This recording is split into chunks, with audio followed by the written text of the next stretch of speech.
در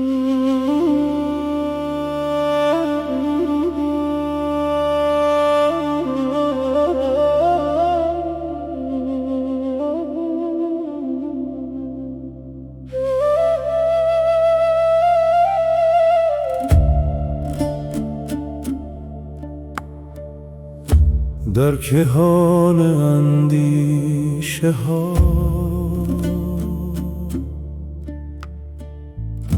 ما در جستجوی نوری، میان روزگار کهن و دنیای امروز.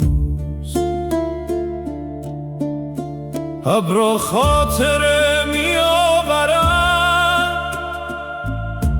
از صداهای دور،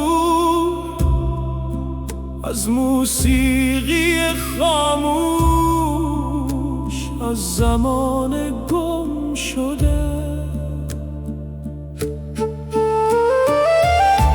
ای ستاره های شب، ما را باز ببر سوی امید و احساس، سوی رویای دیرین. فردا چه خواهد ماند وقتی زمان میگذرد؟ آیا دل هنوز راه گذشته را میشناسد؟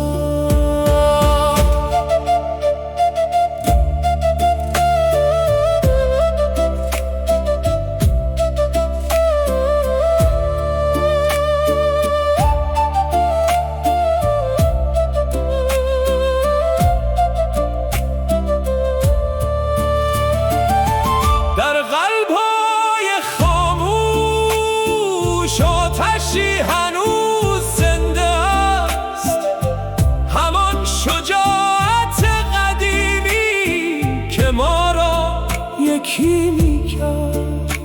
به یاد آور آن احساس دور را، آن نوری که